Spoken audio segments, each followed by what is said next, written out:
Well, hi YouTubers. Okay, new book of the 365-100, and it is by Haig, How to Stop Time. Now this one has been in the press quite a bit because the film rights have been sold and Benedict Cumberbatch is playing the lead. I know, right? Which, that's the thing, after I knew that, all I saw was Benedict Cumberbatch. But that's not so bad because I actually like Benedict Cumberbatch. So, hey, cool. So, Haig. Now, I love Haig as an author. Now, he's written so many fantastic books. The Humans, The Radleys, A Boy Called Christmas, Reason to Stay Alive, which I read last year. And is probably one of the reasons I'm actually able to do this video. Here's a confession. Because that really helped me after an issue I had last year after my father passed on. And now there's How to Stop Time. Brand new. So, Haig is a fantastic author because the subject of this is immortality with a twist, if you will. Now, I love books about, stories about immortals kind of going through the centuries, if you will. I love Highlander. But this is different. This is about Tom. Tom ages, but very, very slowly. Imagine 10 years to out every 100. He stopped aging in the 16th century. It slowed down for him. So, even though he is over 450 years old, he looks in his 40s. This is a man who basically has nothing, yet lives longer than anyone else could. He drops in and out of history, and it's quite twisted in some ways.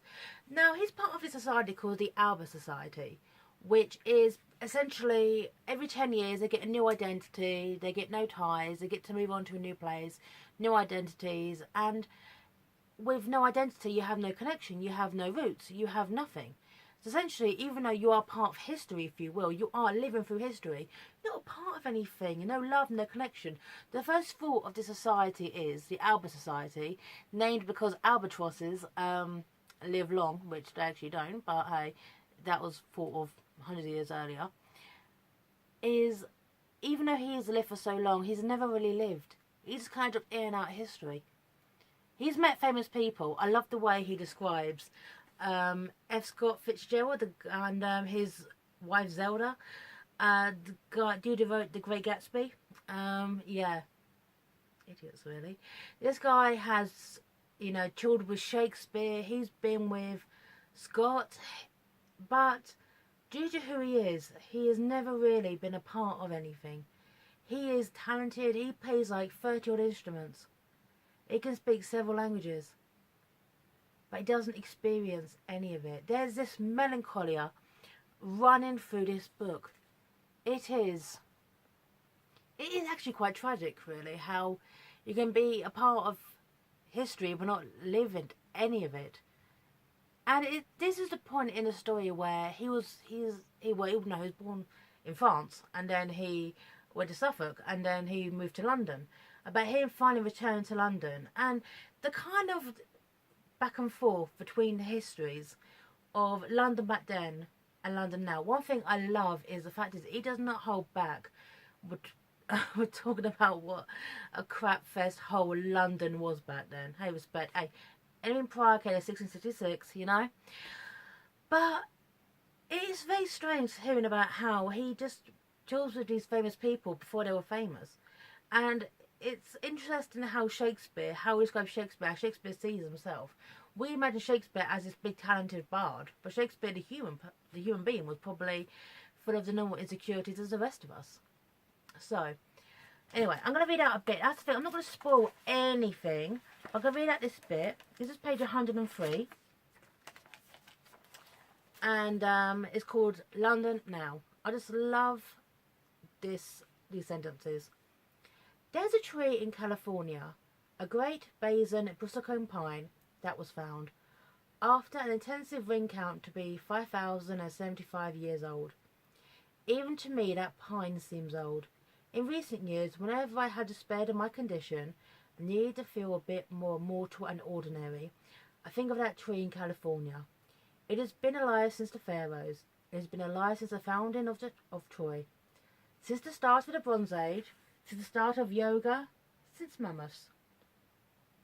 And it has stayed there, calmly in its spot, going slowly, producing leaves, losing leaves, producing more, as those mammoths became extinct, as Homer wrote the Odyssey and Cleopatra reigned, as Jesus was nailed to a cross, as Siddhartha Gautama left his palace to weep for his suffering subjects, as the Roman Empire declined and fell, as Carthage was captured, as water buffalo were domesticated in China, and the Incas built cities, as I leaned over the wall with Rose, as America fought with itself, as world wars happened, as Facebook was invented, as millions of humans and other animals lived and fought and procreated, and went bewildered to their fast graves, the tree had always been the tree. That was a familiar lesson of time. Everything changes and nothing changes. Such eloquent, beautiful words. Because this is at the point where Tom is now in his 40s after living over 400 years. And there is a sense within this book of it building to something, but Tom has no idea what. His past and his present keep colliding with each other, which is very, very typical in his kind of fictions. You know, he keeps reminding of something kind of sends him back to a memory. But the thing is, it is building to something. Now, the head of the Albus Association, this kind of company that is weird, that preserves his identity, is Heinrich, okay? Now, he is, well, several centuries older, in charge of everything, but that's the thing. He has essentially protected Tom from anyone finding about his situation. But because he's kind of connected to this organisation, he can't have a future. Which is quite sad, really. I mean, at the end of the day, it felt like to keep Tom safe, he has to deny himself everything, including love. It was the first rule: do not fall in love. Which at this point was too late for Tom, because he did have a love. Her name was Rose. And then obviously time being what time is. And obviously I'm not going to go on about Tom's kind of situation, but hey, no spoilers. But this is page 10. This book moves fast. Hendrich was back in Los Angeles. He hadn't lived there since the 1920s, so he assumed it was pretty safe to do so, and that no one was alive who would remember him from before. He had a large house in Brentwood that served as his headquarters for the Albatross Society. Brentwood was perfect for him. A geranium-scented land of large houses tucked behind high fences and walls and hedges, where the streets were free from pedestrians and everything, even the trees, looked perfect to the point of sterile. A kind of juxtaposition between Tom, who spent his entire life hiding, and Hendrich, who reminded me a lot of Citizen Kane. Charles Foster Kane in Xanadu, you know. That's what it reminded me of. I keep thinking now, okay, if Benedict Cumberbatch is going to play Tom, who the hell is going to play Hendrich? But hey, that's going to be interesting. I look forward to seeing that. So I do recommend this book. I read this in 2 days. The melancholy of this book it's actually quite tragic. A lot of Matt Haig stuff is about the human condition. But this is about someone who actually has to learn to become part of the human race, if you will, after spending so time outside it, connecting with people, kind of really seeing, really becoming part of the world. So the ending itself, though, I'm not going to spoil anything here, but this is one where I think it needed a little bit more development. After the final conclusion, no spoilers for Tom, but after he kind of gets what he needs in life, it kind of ends a little bit bubbly. Maybe there's a sequel coming. I'd like to see a sequel. But this is a really, really good, well-written book. And it's just so melancholic.